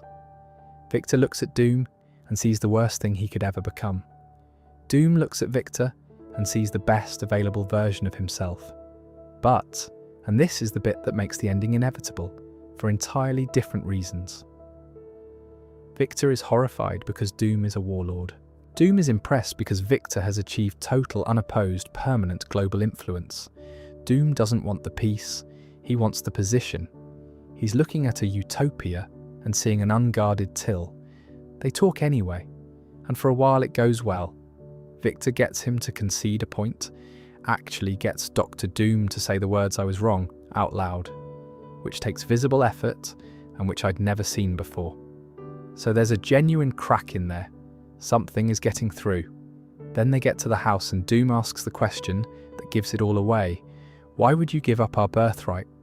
Why live in this hovel instead of Castle Doom? Where's the testament to what we are? And Victor's answer is that none of it was ever about how great he is. That's not what any of this was for. It was done for the actual betterment of people, and a monument would have been beside the point. Then he goes further and lays out the philosophy properly. He tells Doom that he sees the world only in terms of what he can make of it. Victor sees it in terms of what everyone can make of it together, and he argues that whether you're a misanthrope who thinks humanity is the worst thing that ever happened to this planet, or an optimist who thinks the potential outweighs the damage, the same fact holds. The species is greater than the sum of its parts. The limits aren't in people. They're in borders and leaders and the small stories nations tell themselves. Take those apart and there's effectively nothing the human race can't do. And on his Earth, they did take them apart. And it went further than Earth. He describes a universe where the Shi'ar, the Kree, the Skrulls, the Badoon and humanity all share technology and information and mutual protection. Humanity brought less in raw engineering. They hadn't cracked interstellar travel, but they brought something nobody else had, which was the sheer density of extraordinary people living on one small planet. So everyone traded and everyone came out ahead. And then he says, the thing that I keep thinking about. He says the great weapons aren't needed anymore. The Infinity Stones, the Cosmic Cube, the Crimson Gem of Cyttorak, the Casket of Ancient Winters, all of them. Nobody needs an object that lets one person overrule everyone else, because nobody's trying to. They do what's right because it's better for everyone. And the artifacts are just interesting rocks now. That's a genuinely lovely idea, and it's delivered in about 4 panels. Then he tells Doom he could have this, not a copy of it. He could actually build it at home, on our Earth. But there are conditions, and he lists them. Drop the armour, drop the performance, learn to forgive Richards, and heal your face. And when Doom bristles at that, Victor explains why. And it's the same thing I flagged right at the beginning, delivered as an accusation. He says, "You know as well as I do that you could repair that at any moment. You've had the ability for years. You keep it because it's your receipt. It's the evidence you carry, so you never have to stop being owed something. You don't want to lead humanity. You want to stand above it, because a man who's been wronged doesn't have to join anything." And then he finishes it off. He tells him the whole construction is a performance, a frightened man's attempt to cover up how frightened he is, and one that runs through everything he does, right down to the little decorative weapons built into the fingers of the gauntlet. He calls the entire way Doom exists absurd, and then he says the part that ends it, "You know, I'm right." So Dr. Doom kills him, on the spot, in his own house, in front of his family and in front of Adam Brass here, and then he takes that world's ultimate nullifier and he uses it on the universe, all of it, everything, on the other side of that wormhole. Every person on that Earth, every one of those civilizations, the Shi'ar and the Kree and the Skrulls and the Badoon, every version of everyone we've ever read about, and the arrangement they'd built between them. Unmade, not destroyed, unmade in the specific way we talked about, so that it doesn't leave a hole. He sends Brazhir home first, and then he goes back to his castle.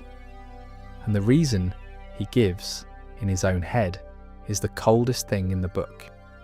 It's not that Victor was wrong, it's that Victor was a version of himself that had joined the human race, that had let their limited minds in, and he will not be infected by that.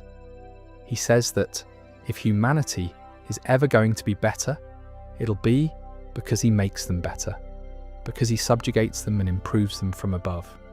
Because if people could have improved themselves, they'd have done it by now, and they haven't, so clearly they don't want to. That's the whole worldview in a paragraph, and it costs a universe to say it. And then Kang appears in the throne room, because of course he does, and remarks that he sees Doom is back on his throne. And Doom tells him he will not become that other man, that he was a weak, mewling, pathetic version, and that if Doom takes this world, it will be with an iron fist. And Kang just smiles. That's the last thing that happens. He doesn't say anything. He just looks at him, and he's satisfied, and the book ends. I don't know whether Kang engineered any of it, or whether he simply knew how it would go from the start. The comic won't tell you. I lean towards the second one. Personally, Kang has seen enough timelines to know that Victor Von Doom, offered heaven, will always find a reason to decline. He just had to wait for Doom to prove it to himself. Mistress Death, incidentally, was right on the money. That ending split people, and I think it's worth going through the arguments, because they're better than the usual internet noise. The case for it is that it's the most honest thing anyone's written about this character in years. Doom is handed every conceivable off-ramp, a vision, a warning, a second chance, a demonstrated working alternative, and a version of himself who did it. And he refuses all of them, one after another, and then destroys the evidence. That's not a plot twist, that's a diagnosis. Cantwell said in interviews afterwards that he knew the ending very early on, that the whole thing was mapped from the start, and that he hoped people would go back and reread it and see the setup running all the way through, which they did, and it is. The case against is mostly about consequence. A reader on the CBR boards put it well at the time. Doom has, in all likelihood, wiped out counterparts of everyone in the Marvel universe, and there is no follow-up. Nobody comes for him. The Living Tribunal doesn't summon him to answer for a cosmic imbalance. It happens and then the book ends, and the next comic he appears in has him doing something else entirely. Which is a fair complaint about serialized publishing generally, and this is just a particularly loud example of it. There's a sharper version of the objection too, which I quite enjoy. It goes, "This run has established that Doom can be sent into a spiral by a 2-second phone call, and can be goaded into murder by having his character read correctly. Both of those are failures of will. So how exactly is this man holding an ultimate nullifier without unmaking himself by accident? I don't have a satisfying answer. I suspect the honest one is that will and discipline aren't the same thing, and Doom has an enormous amount of the second and much less of the first than he'd like to believe. But I'd be reaching. There's also a fair criticism about pacing in the back half. Issue 8 in particular is doing an absurd amount of work.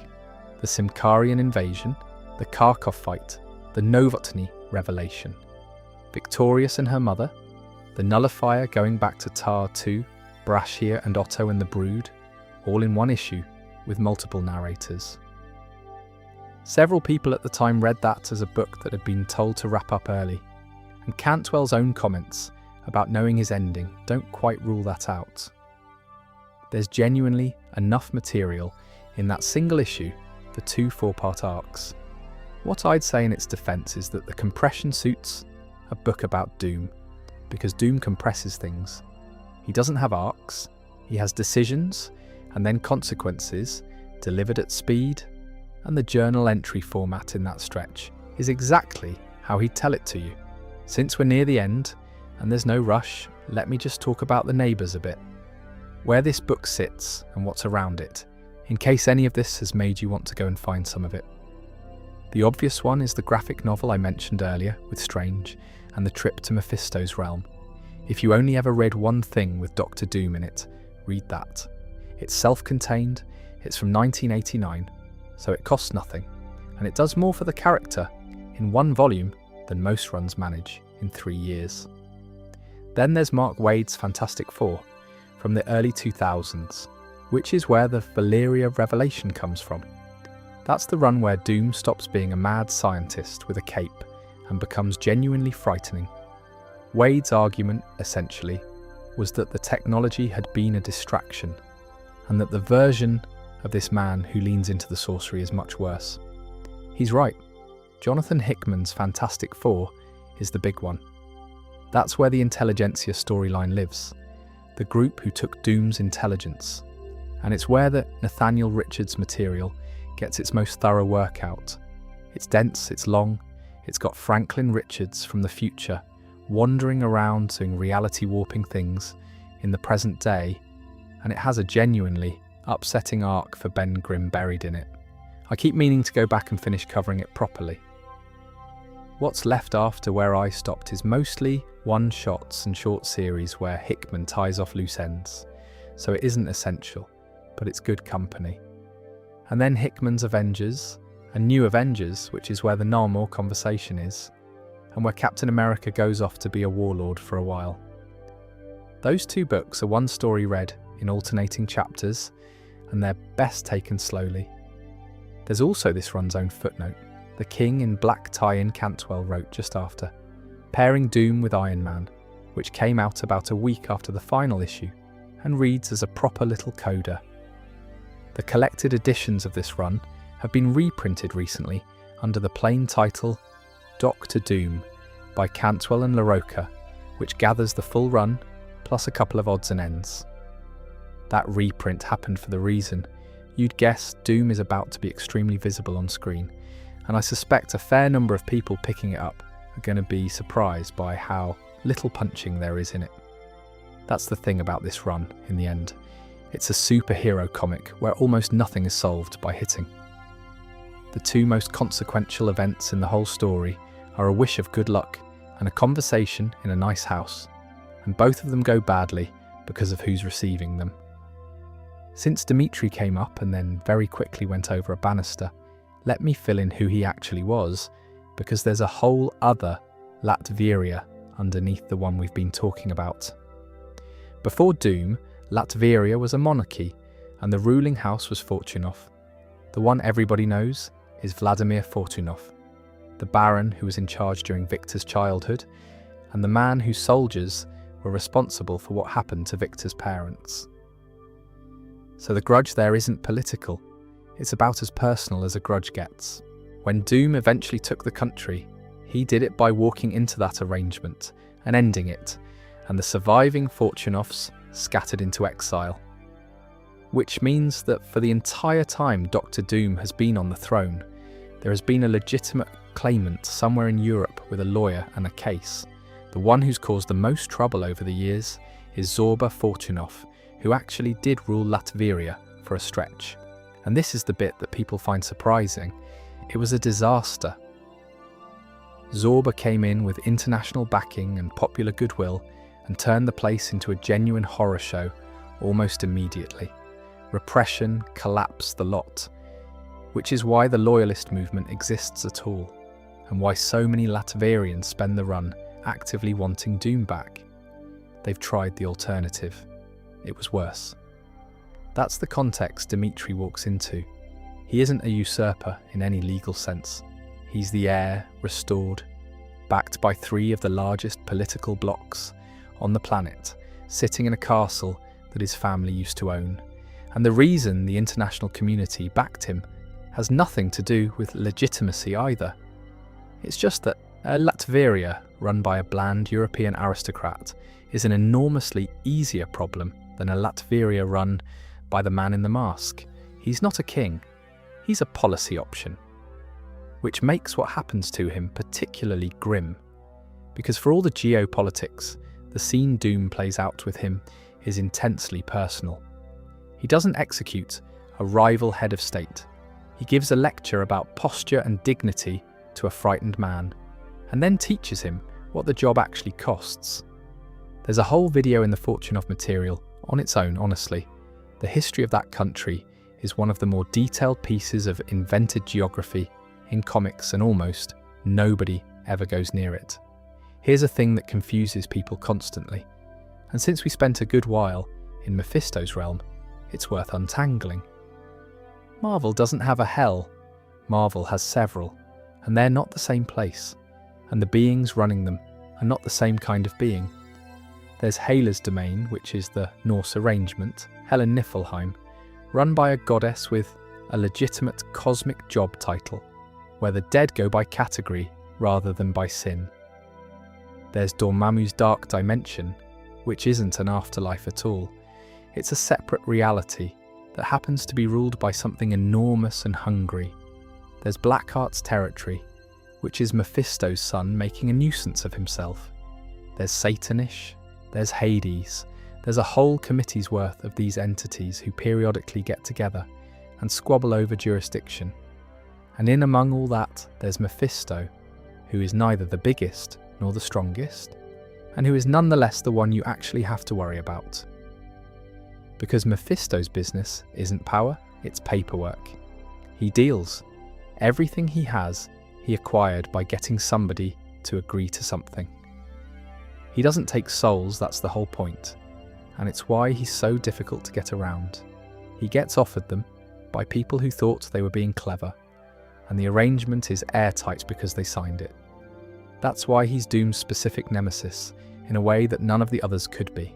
Doom's mother is in his ledger. His first love was in his ledger, and Doom put her there personally.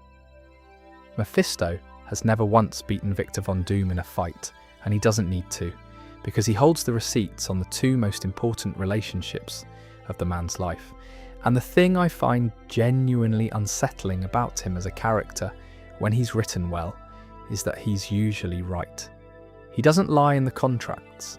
He tells you exactly what you're getting and exactly what it costs, and then he watches you sign anyway, because he's understood something about you that you haven't.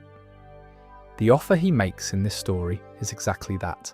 He doesn't ask Doom to suffer, he asks him to apologise. That's the entire condition one sincere apology, and he walks. And Mephisto knew perfectly well, before he opened his mouth, that it was the one price Victor could not pay. That's what makes him worth keeping around. Anyone can throw a demon at a hero. Mephisto's whole function is to offer somebody an easy way out that they're constitutionally incapable of taking. I want to give Taskmaster a proper minute, because he does more work in this story than anyone expects, and he's a much stranger character than his reputation suggests. Tony Masters has photographic reflexes. You've probably heard it called photographic memory for movement, which is close enough. He watches a physical action once, and he can perform it perfectly. Not approximately, perfectly, which is why he never bothered learning anything the normal way. But the mechanic has a cost, and it's the bit that makes him interesting rather than just useful. His brain has finite room.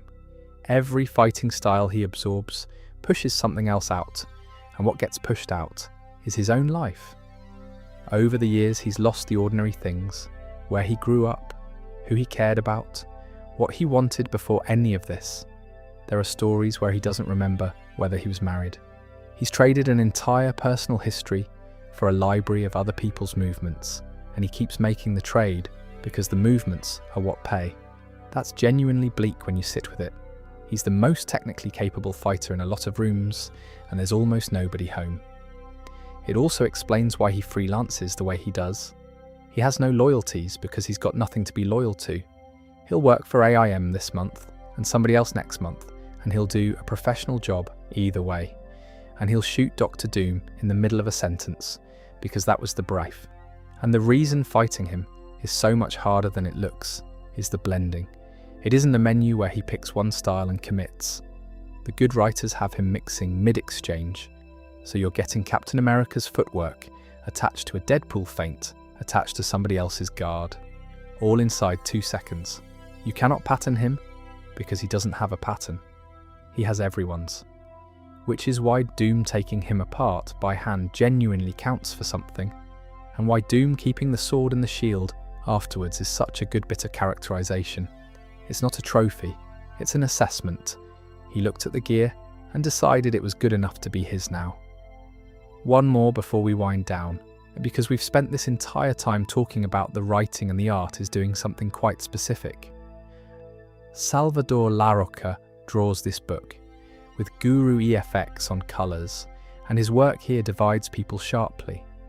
His style leans photographic, face is built on reference, real-world textures, a very grounded rendering approach, and if you're used to a more stylised superhero line, it can read oddly. There's a well-worn complaint that faces in his work sometimes look like particular actors having a slightly confused day, and I'm not going to pretend I've never noticed it. But it's the right choice for this book, and Cantwell has said as much, that Larroca brings a real-world vibrance, and that it worked precisely because they were putting Doom into the world as ordinary people experience it. That's what the run needed. This is a story where the most powerful man in Europe spends several issues in a hoodie, sleeping in freight cars, using a payphone, walking down a highway in West Texas. Every one of those settings needs to feel like somewhere you could actually stand. A more heightened art style would have turned it back into a cape comic, and the whole thing would have collapsed. The colour work deserves its own mention too. There's a stretch across the Texas issues where the palette alternates between deep, rich blues for the nights and hard, bleached daylight, and the villain's costumes stay just saturated enough to sit strangely against the dust. Doom in a plain mask in a landscape like that looks genuinely out of place, which is the point. And then there's the mask itself, which is where nobody argues. Whatever anyone thinks of Larroca's faces, the moment the armour goes on, the book looks fantastic. He draws Doom's helmet with an enormous amount of care, and it holds an expression it doesn't technically have. That's a hard trick, and he does it consistently. There's also a small, very funny production footnote from the final issue, which is that one panel contains an image lifted from an art site with the watermark still visible on it. a fan-made map of a galaxy far, far away, sitting there in a Marvel comic, watermark and all. Somebody had a long week. It got noticed immediately, obviously, because the internet notices everything, and it's now a permanent piece of trivia attached to an otherwise gorgeous issue. I find that oddly endearing. A whole run about one of the most controlled characters in fiction, and the final issue has a bit of homework left in the margins. We've barely mentioned the robots, and they're one of the best ideas attached to this character. So here's a section for them. Doombots are exact duplicates, not decoys in the crude sense, full replicas, armour and all, and the good ones are convincing enough that they'll fool people who've known Victor for decades. The famous wrinkle is the psychology. Doombots are programmed to believe they're the real thing. They wake up thinking they are Victor Von Doom. They act with his authority. They speak in his voice, and they have absolutely no idea what they are, which means that when one of them is beaten, it isn't a bluff being called, it's a machine having a genuinely terrible day and discovering at the worst possible moment that its whole life was a filing error. There's a strategic advantage in that, obviously. A duplicate that knows it's a duplicate behaves like one. A duplicate that thinks it's the king behaves like the king and behaves like it under pressure, which is the only place the difference would ever show. And it does something quite specific to the reader, which I think is the real reason it's endured. It means you can never be sure you've actually seen Doctor Doom. Any defeat might not have been him. Any embarrassing scene might not have been him. There's a running joke among readers that Doom has never lost a fight in his life, and the Doombot is the reason, and the joke works because it's not entirely a joke. He has, more than once, used exactly that excuse. You'll notice this run doesn't lean on them much, and that's deliberate. For most of the story, he doesn't have access to them, which strips out the safety net. When they do turn up, sending one to speak at the United Nations, for instance, because he can't be bothered to attend a debate about his own country, it's used for exactly what it's for. Contempt. He didn't send a representative, he sent a machine that thinks it's him, to sit in a room full of heads of state, because that's what the room deserved. Also worth knowing, since it comes up in other stories, they're not just diplomatic props, they form the standing army. When Latveria mobilises, a large portion of what crosses the border is Doombots, which is how a country of that size fields a force nobody wants to engage. It's a small nation with the manufacturing base of a much larger one, and no casualty figures to explain to anybody. And since the entire back half of this story turns on a phone call, let's finish up with the two of them properly, because the rivalry is older and stranger than they hate each other.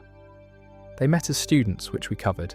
What we didn't cover is everything after, because Reed Richards has spent 60 years of publication doing something that drives Doom absolutely spare, which is being decent to him. Repeatedly. Reed has offered to fix his face more than once, seriously, with the means to do it. Reed has worked alongside him when the situation demanded it, and never once gloated afterwards. Reed treats him consistently as a colleague who has gone wrong rather than as a monster, and that is completely unbearable to receive if you've built your entire identity on being wronged by the man. And then there's the family, which is where it gets genuinely peculiar. Doom is godfather to Reed's daughter. That's not a metaphor. When Sue's second pregnancy went catastrophically wrong and Reed couldn't solve it, the person who could was Victor, and he did it, he saved them both, and his price was that he got to name the child and stand as her godfather. So there's a Richards child walking around the Marvel universe with a name Dr. Doom chose. He's also, across various stories, been closer to those children than is at all comfortable. He's protected Franklin. He's had genuine intellectual respect for Valeria, who is one of the very few people who can talk to him at his own level, and who has, at times, gone to him for advice behind her father's back. So it isn't a clean rivalry.